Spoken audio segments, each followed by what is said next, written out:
Thank you for watching. As you can see, we do a fair bit of cold weather camping. But when the time comes to put her away for the winter, I trust no one but myself to get the job done properly. So this video shows how I winterize our late model fifth wheel. I hope you find it helpful. Two things before we start. If your water system looks very different than mine, please take a look at my other video for more traditional methods of achieving the same results. Also, I prefer the antifreeze method because I do not have access to an air compressor, and frankly, I do not want the seals and valves in the water system to dry out and crack. So let's start by looking at the driver's side of the coach. This is where you will spend most of your time during the winterization process. I look for the freshwater intake and drain, the hot water heater access panel, the freshwater low point drains, an outside shower or spigots, the battery compartment, and last but not least, the exterior convenience center, which most late model RVs now have. Make sure you understand the components of the EZ Winterization Kit of your RV. Mine has a hot water heater bypass valve and an antifreeze intake and valve. Note the low point drains have no caps. The valves are inside the compartment. The freshwater tank drain should have a cap, so you need to find that. Let's turn to the passenger side. My RV has an outdoor kitchen, but fortunately no sink, so I just have to deal with the fridge, which is easy. Also note I park my RV on blocks to save the tires from sharp objects in the ground and ice. Now let's go inside to take a look. I will winterize the sink faucets, the shower and washer dryer. I'll also spend some time with the fridge. Now let's take a look at the tools for the job. My unit takes 4 bottles of RV antifreeze because of the washer dryer. You can probably get away with 2 or 3 if you don't have a washer dryer. I use a plastic bin as reservoir for the antifreeze because you don't want to change bottles during the process. The funnel I use to prime the water pump via the 3/8 of an inch plastic hose connected to the antifreeze intake. I use a standard garden hose connector with a quick release, much like you would see around your house. My hot water heater anode rod requires a 1 1/16 socket, and I use a special rinser to clean the heater. I also have a few rags ready for cleanup.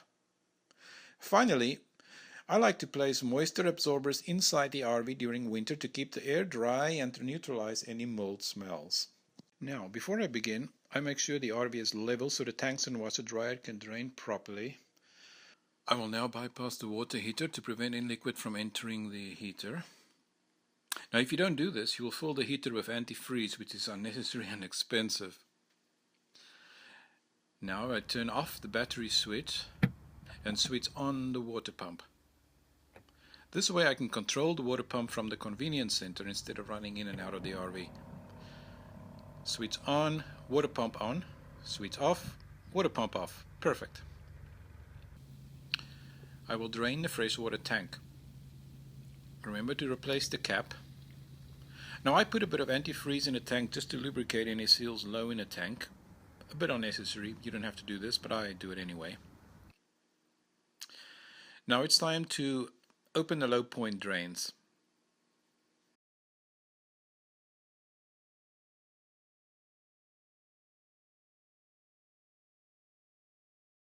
Moving on to the hot water heater, I will remove the access panel and open the TMP relief valve, temperature and pressure. That will get some air into the tank, which will steady the flow. Now my system is a suburban steel heater, which requires a magnesium anode rod to protect the steel against aggressive minerals in the water. I will now remove the rod and stand clear to prevent getting wet. So this magnesium rod has sacrificed more than 75% and definitely should be replaced.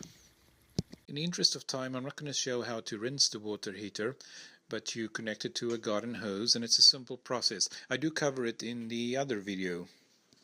I will now close the TMP valve and go shop for a replacement anode rod. I'm back and you can clearly see the difference here. Now when installing the rod, I use plumber tape to seal the thread to prevent leaks.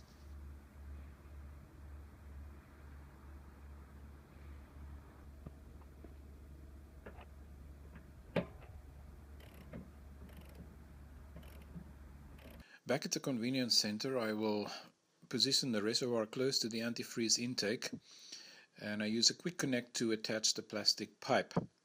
So how do I hold the pipe in position in the reservoir tank? Well, I ran to Lowe's and got myself a quick release clamp. This really works well.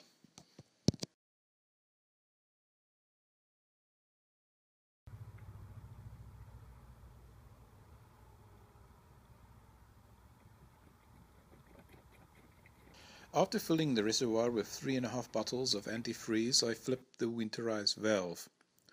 This will switch the water pump intake from the freshwater tank, which is now empty, to the antifreeze intake, exactly what we want.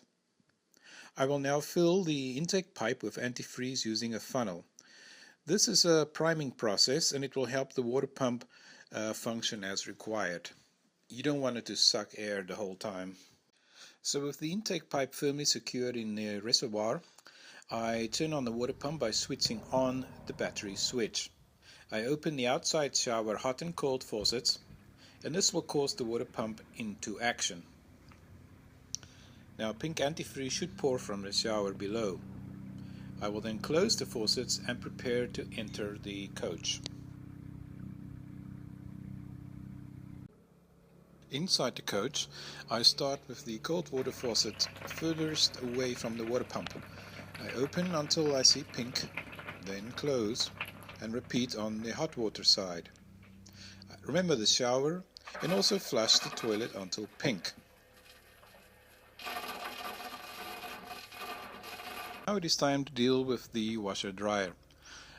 You have to switch on the shore power or use a generator like I do. While off, set the cycle to normal wash, 3 in my case, and the wash temperature to hot, because you want to engage both the hot and cold water intakes. Then switch the unit on, followed by the start button. Now I let the machine fill. It takes about 90 seconds or so, and as soon as the drum begins to turn, I immediately press the off button.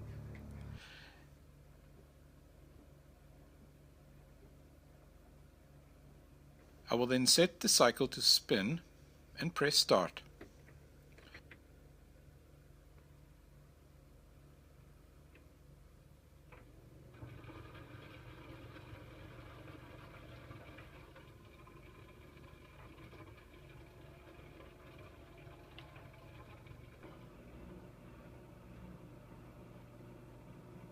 Once the pink has drained, I press off and use a clean rag to clean the inside.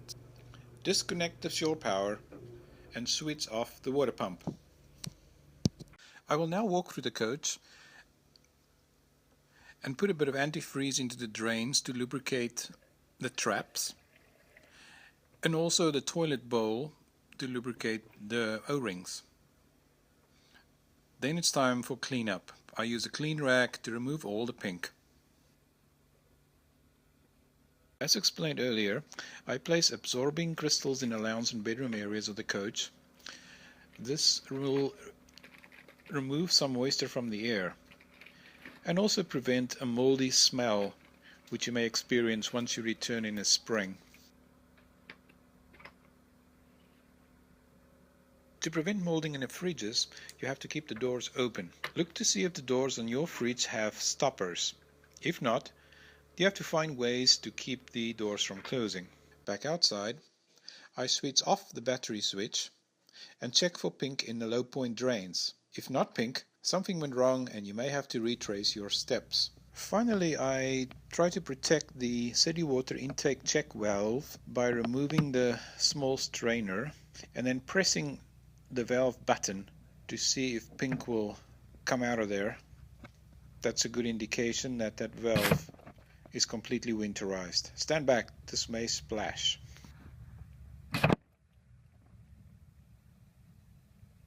Another thing I like to do is to protect the fifth wheel connector cable. Now you don't want the plug to get wet, as this may cause serious electrical problems when you hook up the next time. What I do is I wrap the plug in a clean latex glove before storing it securely in the pin box.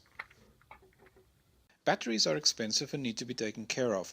I have two 6-volt batteries with plenty of amp hours each, joined in series to provide 12 volts. To protect them, I will take them home for the winter to trickle charge. The ground is constantly freezing and thawing, so to protect the tires a little bit, I park the RV on wooden blocks. Finally, my last project will be to cover the RV and tires with approved breathable RV covers. I wish you luck with your winterization project.